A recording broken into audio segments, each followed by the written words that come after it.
টুনি, টুনি, আমি কাজে গেলাম, তুমি টুকিকে দেখে রেখো, ও যেন বৃষ্টিতে না ভেজে।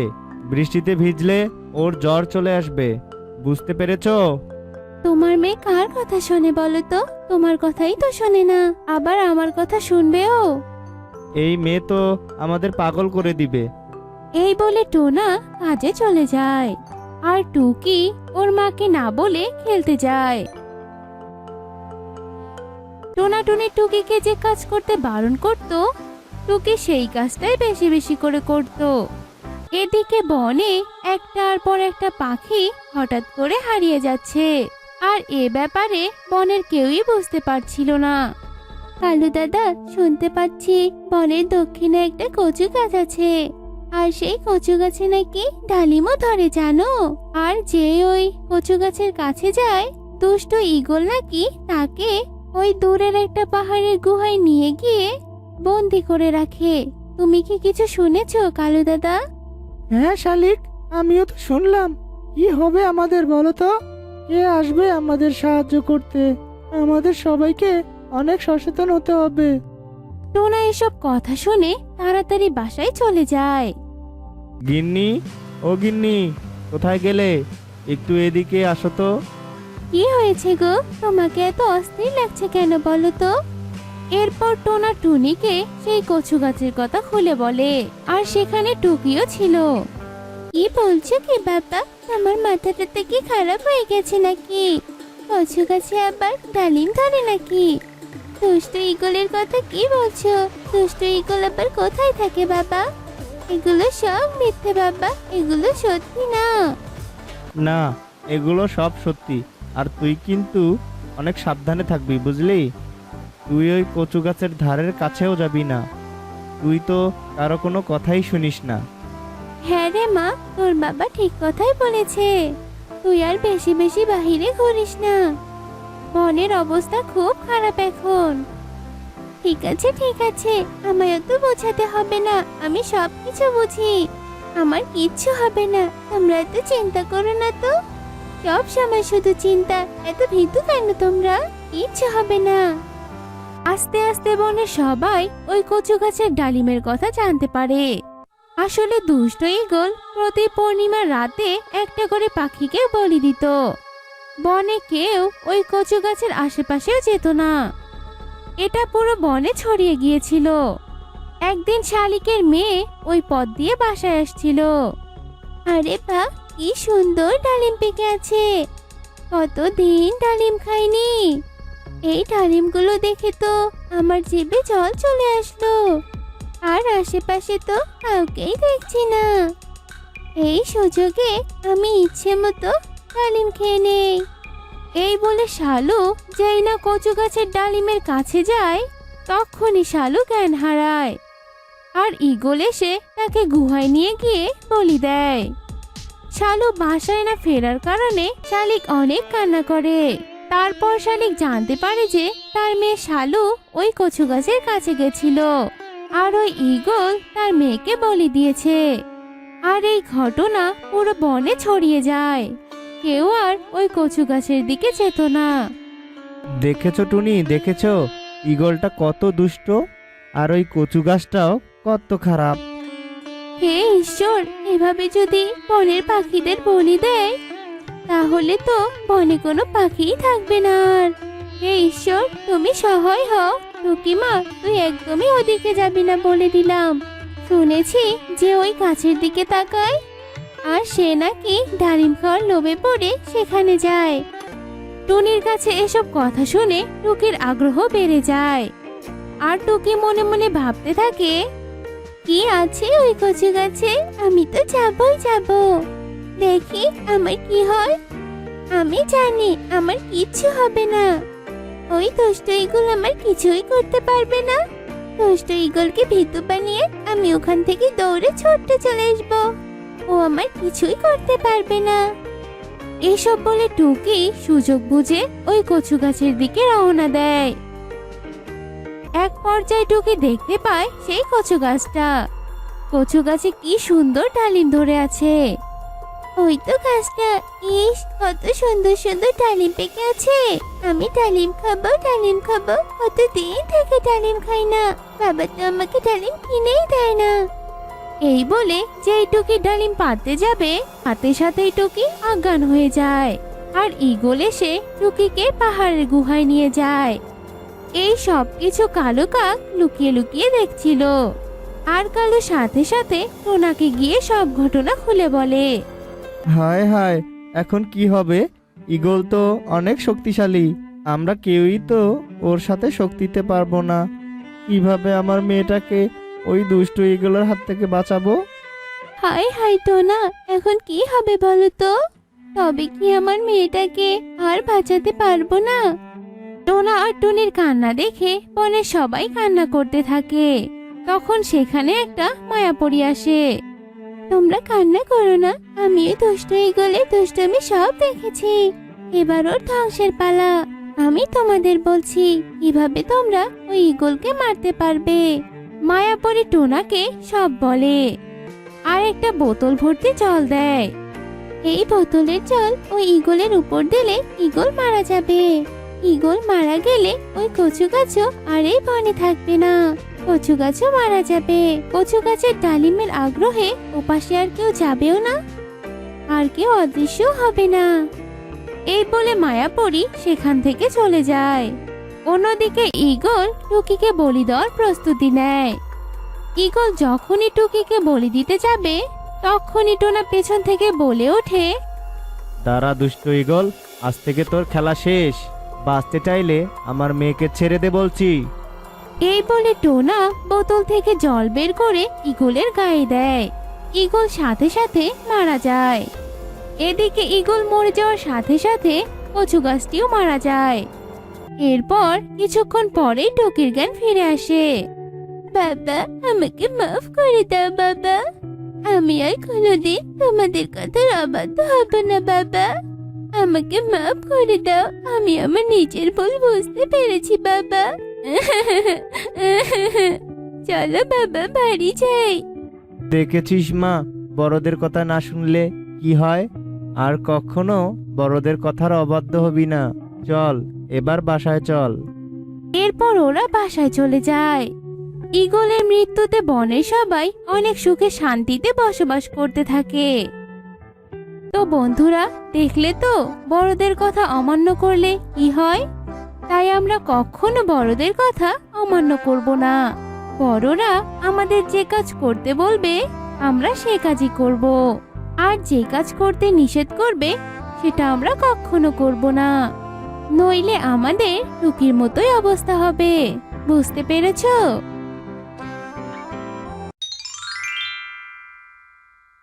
আর মেরো না, বড্ড লাগছে। দয়া করে ছেড়ে দাও আমাদের। আর কোনো ভুল করবো না আমরা। দয়া করে ছেড়ে দাও, বড্ড লাগছে আমাদের। এসব কথা বলে টুনটুনার টুকি অনেক কাঁদতে থাকে। টুনটুনার টুকি অনাথ দুই বোন, কিন্তু তারা দুজন হিমছড়ি বনে তাদের সৎমায়ের সাথে বাস করত। মিনু টুনটুনির বড় একটা খাবারের হোটেল ছিল। সেই হোটেলে টুনটুনার টুকি সারা দিন কাজ করত, অথচ তাদের দুবেলা ঠিকমতো খাবারও জুটতো না। এখন তোদের খুব লাগছে তাই না? হোটেলে মাত্র কয়েকটা পাখি আসে, তাদেরকেই তোরা ঠিকমতো পরিবেশন করতে পারিস না, সময় মতো বাসনগুলো মেজে দিতে পারিস না। তবে কি তোদের আমি এখানে এমনি এমনি রেখেছি নাকি? হ্যাঁ মা, তুমি এভাবে বলছো কেন? আমরা তো ছোট, আমরা তো তবুও তোমার হোটেলে সব কাজ করে দেই, অথচ তুমি আমাদের ঠিক মতো খেতেও দাও না। তোমার যদি এতই কাজের ভেজাল হয় তবে তুমি তো একটা কাজের লোক নিতে পারো বলো। তাই বলে কি তোরা কাজ ফেলে রেখে হোটেলের খাবার চুরি করে খাবি? আর কাজের লোক রাখবো মানেটা কি? হ্যাঁ, তোরা দু বোন থাকতে আমি কেন কাজের লোক রাখবো? আমার কি পয়সা বেশি হয়েছে? হ্যাঁ, কাজের লোক যদি নিতেই হয় তবে তোদের দুটোকে তাড়িয়ে তারপর নেব। তোরা বুঝতে পেরেছিস আমার কথা? না মা, তুমি আমাদের তাড়িয়ে দিও না। এই টুকি, চুপ কর তো, একদম কথা বলবি না। মা যদি আমাদের তাড়িয়ে দেয় তবে আমরা কোথায় যাব বল? তুই জানিস না আমরা অনাথ, আমাদের যাওয়ার মতো যে কোনো জায়গা নেই রে। এই তো, তোরা আমার কথা বুঝতে পেরেছিস। আমি যা বলবো তোদের দুজনকে তাই শুনতে হবে, নয়তো এখানে তোদের আর কোনো জায়গা হবে না। এই আমি বলে দিলাম। এখন যা, সবগুলো বাসন মেজে নে তো। এ কথা বলে মিনু সেখান থেকে চলে যায়। টুনটুন আর টুনি কাঁদতে কাঁদতে কলপাড়ে চলে যায় আর দুজনে বাসন মাজতে থাকে। এভাবে দুই বোনের দিন কাটছিল। এই টুকি, এই কি করছিস রে? মা কিন্তু চলে এলো বলে। একদম খাবার চুরি করতে যাস না, মা জানতে পারলে কপালে অনেক দুঃখ আছে কিন্তু। তুই আমাকে আটকাস না রে দিদি, আমি যে আর ক্ষুধা চাইলে সহ্য করতে পারছি না। এত ক্ষুধা নিয়ে আমি আর কাজ করতে পারছি না। মাকে তো আমি আশেপাশে দেখতে পাচ্ছি না রে, মা আসার আগে আমি একটু খেয়ে নিই রে দিদি। এরপর টুকি চুপি চুপি খাবার খেতে ধরে। তখনই সেখানে মিনু টুনটুনি চলে আসে। তোদের তো সাহস কম নয় রে টুকি, দুদিন আগেও তোদেরকে আমি এত মারলাম, তাও তোদের শিক্ষা হয়নি। তুই আজ আবার খাবার চুরি করে খাচ্ছিস? না, আজ তোকে একটা উপযুক্ত শিক্ষা আমি দিবই দিব। এ কথা বলে মিনু টুনটুনি টুকিকে অনেক মারে আর লাথি দিয়ে বাসা থেকে বের করে দেয়।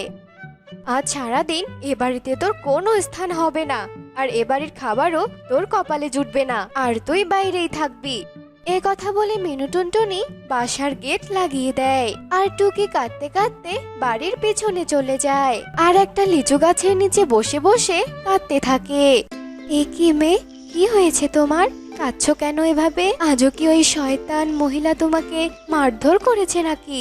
আরে আরে, এখানে কে কথা বলছে? আমার আশেপাশে তো আমি ছাড়া আর কেউ নেই। তবে কি দিন দুপুরে ভূত চলে এলো নাকি?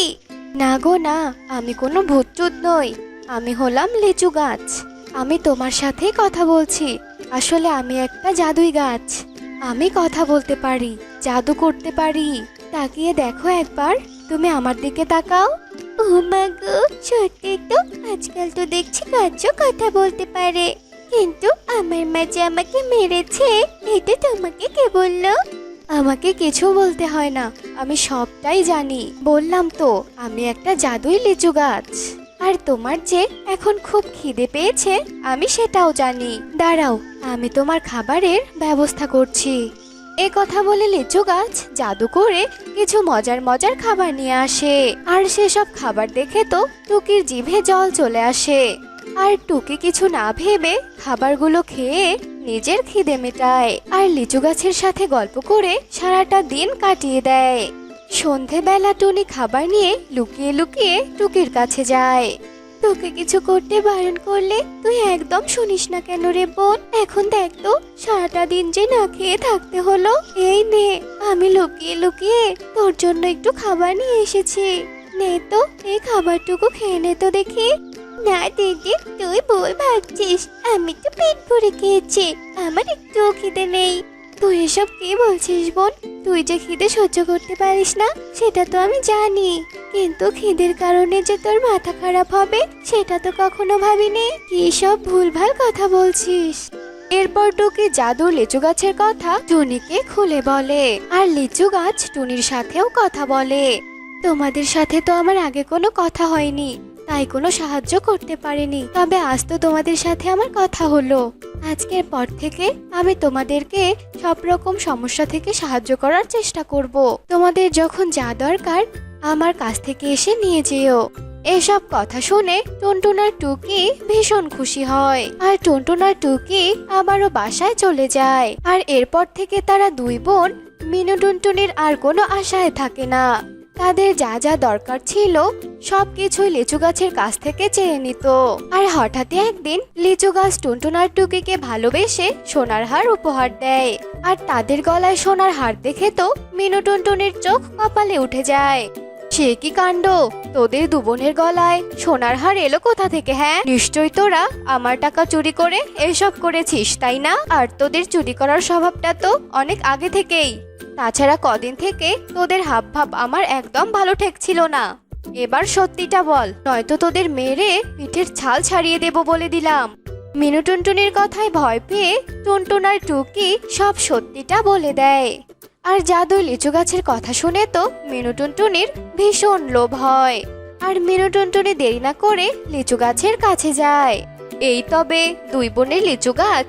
এই যে লিচু গাছ, এতদিন তো টুকি আর টুনটুনকে অনেক সাহায্য করেছো অনেক কিছু দিয়ে, এটা আমি জেনে গেছি। এখন তুমি আমার মনোবাসনা পূরণ করো তো। জাদুই লিচু গাছ, আমার অনেক হিরে সোনাদানা চাই। আমি জানতাম তুই আমার লোভে পড়বি, আর আমি তো লোভীদেরকে কিচ্ছু দেই না। কি, তুই আমাকে তুই করে বললি? তবে আমিও তোকে তুই করে বলবো। তুই আমার মনোবাসনা পূরণ করবি না, তবে তোকে আমি এক্ষুনি কেটে ফেলবো। চুপ কর শয়তান মহিলা, তুই আমাকে কেটে ফেলবি? তার আগে আমি তোর কি হাল করি দেখ। আমি ভালোদের কাছে জাদুই গাছ হলেও লোভীদের কাছে রাক্ষসী গাছ। আর এবার তোকে আমি তোর পাপের শাস্তি দেব। এ কথা বলে লিচু গাছ হা করে তার মুখ থেকে আগুনের গোলা বের করে আর মিনু টুনটুনির গায়ে ছুঁড়ে মারে। আর সেই আগুনের গোলাতে পুড়ে মিনু টুনটুনি সেখানেই ছাই হয়ে যায়। আর এরপর থেকে টুনটুন আর টুকি সেই জাদুই লিচু গাছের সাহায্যে অনেক সুখে শান্তিতে দিন কাটাতে শুরু করে। তো বন্ধুরা, আমাদের আজকের এই গল্পটি তোমাদের কাছে কেমন লেগেছে তা কমেন্টে জানাতে ভুলো না কিন্তু। দূরের এক জঙ্গলে টোনা, তার স্ত্রী টুনি ও তার মা মিনু টুনটুনিকে নিয়ে বাস করত। টুনি ছিল একদম গরিব পরিবারের, যার কারণে মিনু টুনটুনি টুনিকে একদম সহ্য করতে পারত না। কারণে অকারণে টুনিকে অনেক জ্বালাতন করত। এরপর একদিন টোনা শহরে যায় কাজের জন্য। মিনু তখন ভাবতে থাকে, টোনা তো এখন বাড়িতে নেই, এই মেয়েটাকে যেভাবেই হোক এ বাড়ি থেকে তাড়াতেই হবে। এরপর আমি ওই বড় লোকের মেয়ে মুন্নিকে আমার ছেলের বউ করে আনবো, তখন খুব ভালো হবে। এ বলে হাসতে হাসতে মিনু টুনটুনি টুনির কাছে যায় আর টুনিকে বলে, এই টুনি, তুই এই বাড়ি থেকে বেরিয়ে যা বলছি। আমি আমার ছেলেকে আবার বিয়ে করাবো, আমার মনের মতো পাত্রী দেখে। বুঝতে পেরেছিস? আমি কেন বের হব এই বাড়ি থেকে? এটা তো আমারও বাড়ি, আমারও সংসার। আমি কোথাও যাব না এই বাড়ি থেকে। বুঝেছি, সোজা কথা তুই শুনবি না, এবার তো তাহলে বাঁকা কথাই বলতে হয়। এরপর মিনু টুনটুনি টুনিকে অনেক মারতে থাকে। তুই এ বাড়ি থেকে যাবি না তাই তো? দাঁড়া, আজ তোকে আমি মেরে তোর চামড়া গুটিয়ে দেব। মিনু এসব বলতে থাকে আর টুনিকে মারতে থাকে। তারপর মিনু চুলা থেকে গরম জ্বালানি এনে তা দিয়ে টুনিকে মারতে আসে। আর সেই আগুনওয়ালা কাঠ দেখে টুনি ভীষণ ভয় পায় আর সেখান থেকে দৌড়ে নিজের ঘরে চলে যায়। ঘরের মধ্যে ঢুকেই দরজা লাগিয়ে দেয়। তুই কি ভেবেছিস ঘরে দরজা লাগিয়ে দিলেই আমার হাত থেকে তুই পার পেয়ে যাবি? কখনো না, আমি তোকে এবার ঘর সহই জ্বালিয়ে দেব। এরপর মিনু জ্বলন্ত আগুনের কাঠ মিনুর ঘরে ছিটিয়ে দেয় আর টুনির সেই পুরো ঘরটা পুড়ে ছাই হয়ে যায়। আর মিনু অট্ট হাসিতে হাসতে থাকে। এরপর টোনা বাড়িতে চলে আসে। মা, টুনিকে তো দেখছি না, কোথায় গেছে টুনি? বাবা, ওই দেখ বৌমা ওই ঘর সহ আগুনে পুড়ে ছাই হয়ে গেছে রে বাবা। এটা কি হয়ে গেল রে বাবা? সর্বনাশ হয়ে গেল রে, এখন কি হবে? না মা, এটা হতে পারে না মা, এটা হতে পারে না। আমার টুনি আমাকে ছেড়ে কোথাও যেতে পারে না, আমি এটা বিশ্বাস করি না মা। টুনি, কাঁদিস না রে বাবা, কাঁদিস না। ভাগ্যের লিখন তো আর কেউ খণ্ডাতে পারে না রে বাবা। তোকে আমি আবার একটা বিয়ে করাবো, তুই ভাবিস না তো। এই বলে মিনু নিজের ঘরে চলে যায় আর এভাবে বেশ কিছুদিন কেটে যায়। এরপর মিনু টোনার সাথে মুন্নির বিয়ে দেয় আর বিয়ের প্রথম রাতেই, বৌমা তোমার গায়ে তো দেখছি অনেক দামি দামি গয়না। বলছি কি, তুমি তো এখন ঘুমোতে যাবে তাই না? তুমি এগুলো খুলে আমার কাছে দিয়ে দাও, আমি এগুলো অনেক যত্ন করে রেখে দেব। আমার জিনিস আমি নিজেই যত্ন করে রাখতে পারবো মা, আপনাকে দিতে হবে না। আর যদি না পারি তাহলে আমার বাবাকে বলে একটা শক্ত আলমারি বানিয়ে নেব আর সেখানে আমার গয়নাগুলো যত্ন করে রেখে দেব। আপনার আর কোনো নিয়ম কানুন আছে কিনা বলুন, নয়তো আমি ঘরে যাব, আমার শরীরটা অনেক ক্লান্ত। মা, আর কোনো নিয়ম কানুন নেই, যাও তুমি ঘরে চলে যাও। এরপর মুন্নি টোনাকে নিয়ে নিজের ঘরে ঢুকে যায়। এদিকে সকাল হয়ে যায়। মিনু সকালে ঘুম থেকে উঠে মুন্নিকে রান্না করতে বলে। আমি কি আপনার বাড়িতে কাজের মেয়ে হয়ে এসেছি নাকি, হ্যাঁ, যে আমি আপনাকে রান্না করে খাওয়াবো? নিজের রান্না নিজে করে খান, আর আমাদের জন্য রান্না করে নিয়ে আসুন। জান বলছি। আমি রান্না করব মানে? আমি এ বাড়ির কর্ত্রী, আমার কথাই শেষ কথা। তুমি রান্না করে নিয়ে এসো, বুঝেছো? এই যে শাশুড়ি আম্মা, আপনার করতে হওয়ার দিন এখন শেষ। এখন আমি এই বাড়ির বউ, তাই আমি এ বাড়ির কর্ত্রী। তাড়াতাড়ি যান, গিয়ে আমাদের জন্য রান্না করে নিয়ে আসুন। এই বলে মুন্নি নিজের ঘরে চলে যায়। আর অন্যদিকে মিনু, হে উপরওয়ালা, এটা আমি কি করলাম? নিজের পায়ে নিজেই কুড়াল মারলাম। ওই ছোট লোকের মেটুনি তো কোনোদিনও আমার মুখের উপর কথা বলতো না, আমার কোনো কথায় অবাধ্যও হতো না। আর এই বউ তো দেখছি একদম আলাদা। এই বলে মিনু বাধ্য হয়ে রান্নাঘরে গিয়ে রান্না করতে শুরু করে। এরপর টোনা এসে মিনুকে বলে, আমি একটু বাজারের দিকে যাচ্ছি, তাড়াতাড়ি বলো তো কি কি আনতে হবে। বাবারে, আমার তো ওষুধ শেষ হয়ে গিয়েছে, আমার জন্য কিছু ভালো ভালো ফলমূল আর গোস্ত নিয়ে আসিস তো বাবা। আমার অনেক দিন থেকে গোস্ত খেতে ইচ্ছে করছে। তারপর মুন্নি এসে সব কথা শুনে ফেলে আর মিনুকে বলে, এই যে শাশুড়ি আম্মা, আপনার ছেলে যে আমাকে মাত্র বিয়ে করেছে, তার তো এখনো চাকরি বাকরি কিছুই হয়নি। তার কাছে আপনি আবদার করছেন কেন, হ্যাঁ? আর টোনা শোনো, আমাদের তো এখন হিসেব করে চলতে হবে, তাই না? সামনে যখন আমাদের বাচ্চা কাচ্চা হবে, তখন তো অনেক খরচ হবে, তখন কি করবে বলো তো? হ্যাঁ, তাই তো, ব্যাপারটা তো ঠিকই বলেছো। তাই এখন থেকে টাকা জমানো শুরু করো, সব খরচ কমিয়ে দেবে, কেমন? আচ্ছা ঠিক আছে মুন্নি, তো তোমরা থাকো, আমি বাজার থেকে ঘুরে আসছি। এরপর টোনা বাজারে চলে যায় আর মুন্নিও ঘরে চলে যায়। আর মিনু মনে মনে ভাবতে থাকে, টনিকে তো মেরেছি ঘরে আগুন দিয়ে, আর আমি তোকে মারবো জলে ডুবিয়ে। রে মুন্নি, জলে ডুবিয়ে। মা মুন্নি, একটু বাইরে আসো তো মা। কি হয়েছে, এত ডাকছেন কেন? মা মুন্নি, আমাকে এক বালতি জল এনে দাও না মা, পুকুর থেকে। কেন, হ্যাঁ, আপনি তো নিজে গিয়েই আনতে পারেন, তাই না? মা, আমার যে কোমরে বড্ড ব্যথা করছে, সেদিন ডাক্তার আমাকে বলেছিল ভারী কাজ না করতে, তাই তুমি একটু নিয়ে দাও না মা। আচ্ছা আচ্ছা, ঠিক আছে ঠিক আছে, দিন তাহলে। এরপর মুন্নি বালতি নিয়ে পুকুরে যায় জল আনতে।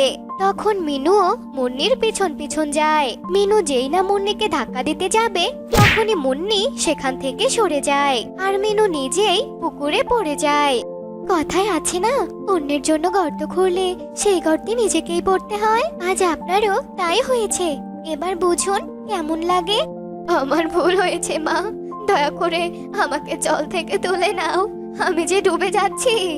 এরপর মুন্নি হাসতে হাসতে মিনুকে জল থেকে তুলে আনে। আমার সাথে পাঙ্গা নিতে আসবেন না মা, তাহলে নিজেই ধ্বংস হয়ে যাবেন, বুঝতে পেরেছেন? এসব বলতে বলতে মুন্নি আর মিনু বাড়িতে চলে আসে। কিন্তু বাড়ি ফিরে মিনুর চোখ কপালে উঠে যায়। কি টুনি, তুমি না মরে গিয়েছো, তাহলে কি করে ফিরে এলে?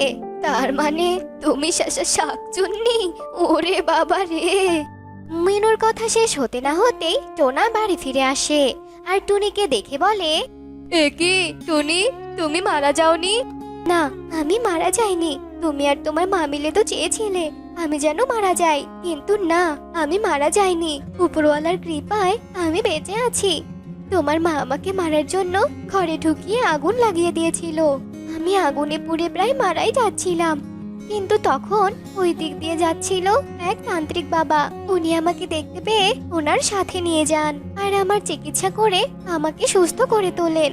তাই আজ আমি দেখতে এলাম তোমরা মা ছেলে মিলে কত সুখে আছো। তোমার একটা বউ আছে, আর তুমি তো আমাকে সেটা কোনোদিনও বলনি। আমাকে মিথ্যে বলে আমাকে ঠকিয়ে বিয়ে করেছো, তাই না? আর তোমার এই ভালো মা বড় বউয়ের মতো আমাকেও আজ জলে ডুবিয়ে মারতে চেয়েছিল। আমি আর তোমাদের মতো খারাপ লোকদের সাথে থাকতে চাই না। এমনিতেও তোমরা অনেক গরিব, তবুও আমি দয়া করে তোমার সাথে ছিলাম, কিন্তু আজ আর নয়। আমি চলে যাচ্ছি, তুমি থাকো এখানে। আর হ্যাঁ, দয়া করে আর কখনো আমাকে ফিরিয়ে আনার চেষ্টা করবে না। এই বলে মুন্নি সেখান থেকে চলে যায়।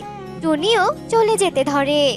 তখনই টোনা বলে, টুনি, তুমি আমাকে ছেড়ে যেও না টুনি। আমি যে তোমাকে অনেক ভালোবাসি। তুমি জানো আমি তোমার জন্য কত চোখের জল ফেলেছি। আমি জানি তুমিও আমাকে অনেক ভালোবাসো। তাই তো তুমি আমার কথা ভাবতে, আমার খেয়াল রাখতে। আমাকে নিয়ে ভাবতে। আর আজ আমার কারণেই তুমি ফিরে এসেছো। আর মুন্নি তো আমাকে কোনোদিনও ভালোবাসেনি। তাই তো আজ আমাকে ছেড়ে চলে গেল। আর টুনি, তুমি আমাকে ভুল বুঝেছো। আমি কিচ্ছু জানতাম না টুনি। তুমি বিশ্বাস করো, মা যে এসব কাজ করেছে তা তো আমি জানতাম না টুনি। আমিও তোমাকে অনেক ভালোবাসি টোনা। আসলে আমি অনেক গরিব বলে আমাকে তোমার থেকে আলাদা হতে হয়েছিল, শুধু তোমার মায়ের জন্য। মা, তুমি এত নীচ! ছি মা, ছি! তুমি কিভাবে পারলে এত কিছু করতে? আমার অনেক বড় ভুল হয়ে গিয়েছে রে বাবা। তোরা আমাকে মাফ করে দিস। আসলে অর্থের লোভে পড়ে আমি এমনটা করেছি।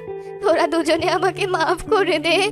তোমার কোনো ক্ষমা নেই মা। তোমার পেছনে পুলিশ তোমাকে নিতে এসেছে। আমি খবর দিয়েছি পুলিশকে। তুমি যেতে পারো। আর ওনাকে গ্রেফতার করুন।